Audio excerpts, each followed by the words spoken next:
अवतार। मत्स्य अवतार भगवान विष्णु के प्रथम अवतार है। मछली के रूप में अवतार लेकर भगवान विष्णु ने एक ऋषि को सब प्रकार के जीव जंतु एकत्रित करने के लिए कहा और पृथ्वी जब जल में डूब रही थी तब मत्स्य अवतार में भगवान ने उस ऋषि की नाव की रक्षा की। इसके पश्चात ब्रह्मा ने पुनः जीवन का निर्माण किया।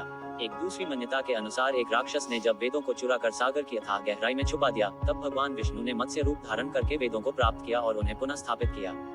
मत्स्य अवतार की कथा। एक बार ब्रह्मा जी की असावधानी के कारण एक बहुत बड़े दैत्य ने वेदों को चुरा लिया। उस दैत्य का नाम हयग्रीव था। वेदों को चुरा लिए जाने के कारण ज्ञान लुप्त हो गया। चारों ओर अज्ञानता का अंधकार फैल गया और पाप तथा अधर्म का बोलबाला हो गया। तब भगवान विष्णु ने धर्म की रक्षा के लिए मत्स्य रूप धारण करके हयग्रीव का वध किया और वेदों की रक्षा की। भगवान ने मत्स्य का रूप किस प्रकार धारण किया, इसकी विस्मयकारिणी कथा इस प्रकार है। कल्पांत के पूर्व एक पुण्यात्मा राजा तप कर रहा था। राजा का नाम सत्यव्रत था। सत्यव्रत पुण्यात्मा तो था ही, बड़े उदार हृदय का भी था। प्रभात का समय था, सूर्योदय हो चुका था। सत्यव्रत कृतमाला नदी में स्नान कर रहा था। उसने स्नान करने के पश्चात जब तर्पण के लिए अंजलि में जल लिया तो अंजलि में जल के साथ एक छोटी सी मछली भी आ गई। सत्यव्रत ने मछली को नदी के जल में छोड़ दिया। मछली बोली, राजन, जल के बड़े बड़े जीव छोटे छोटे जीवों को मारकर खा जाते हैं। अवश्य कोई बड़ा जीव मुझे भी मारकर खा जाएगा। कृपा करके मेरे प्राणों की रक्षा कीजिए। सत्यव्रत के हृदय में दया उत्पन्न हो उठी। उसने मछली को जल से भरे हुए अपने कमंडलू में डाल लिया। तभी एक आश्चर्यजनक घटना घटी।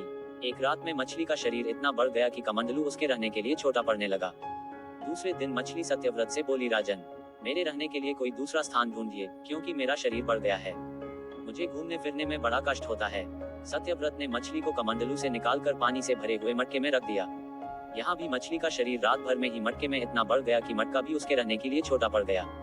दूसरे दिन मछली पुनः सत्यव्रत से बोली, राजन, मेरे रहने के लिए कहीं और प्रबंध कीजिए, क्योंकि मटका भी मेरे रहने के लिए छोटा पड़ रहा है। तब सत्यव्रत ने मछली को निकालकर एक सरोवर में डाल किया, किंतु सरोवर भी मछली के लिए छोटा पड़ गया। इसके बाद सत्यव्रत ने मछली को नदी में और फिर उसके बाद समुद्र में डाल दिया। आश्चर्य, समुद्र में भी मछली का शरीर इतना अधिक बढ़ गया कि मछली के रहने के लिए वह छोटा पड़ गया। अतः मछली पुनः सत्यव्रत से बोली, राजन, ये समुद्र भी मेरे रहने के लिए उपयुक्त नहीं है। मेरे रहने की व्यवस्था कहीं और कीजिए। अब सत्यव्रत विस्मित हो उठा। उसने आज तक ऐसी मछली कभी नहीं देखी थी। वह विस्मय भरे स्वर में बोला, मेरी बुद्धि को विस्मय के सागर में डुबो देने वाले आप कौन हैं? मत्स्य रूपधारी श्रीहरि ने उत्तर दिया, राजन, हयग्रीव नामक दैत्य ने वेदों को चुरा लिया है। जगत में चारों ओर अज्ञान और अधर्म का अंधकार फैला हुआ है। मैंने हयग्रीव को मारने के लिए ही मत्स्य का रूप धारण किया है। आज से 7वें दिन पृथ्वी प्रलय के चक्र में फिर जाएगी। समुद्र उमड़ उठेगा, भयानक वृष्टि होगी, सारी पृथ्वी पानी में डूब जाएगी।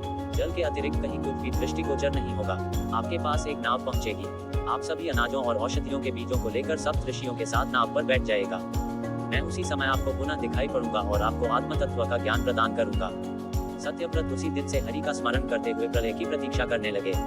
7वें दिन प्रलय का दृश्य उपस्थित हो उठा। समुद्र भी उमड़कर अपनी सीमाओं से बाहर बहने लगा। भयानक वृष्टि होने लगी। थोड़ी ही देर में सारी पृथ्वी पर जल ही जल हो गया। संपूर्ण पृथ्वी जल में समा गई। उसी समय एक नाव दिखाई पड़ी।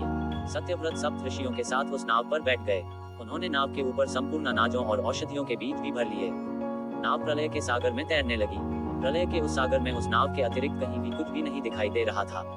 सहसा मत्स्य रूपी भगवान प्रलय के सागर में दिखाई पड़े। सत्यव्रत और सप्त ऋषि गण मत्स्य रूपी भगवान की प्रार्थना करने लगे। भगवान से आत्मज्ञान पाकर सत्यव्रत का जीवन धन्य हो उठा। वे जीते जी ही जीवन मुक्त हो गए। प्रलय का प्रकोप शांत होने पर मत्स्य रूपी भगवान ने हयग्रीव को मारकर उससे वेद छीन लिए। भगवान ने ब्रह्मा जी को पुनः वेद दे दिए। इस प्रकार भगवान ने मत्स्य रूप धारण करके वेदों का उद्धार तो किया ही, साथ ही संसार के प्राणियों का भी अमित कल्याण किया।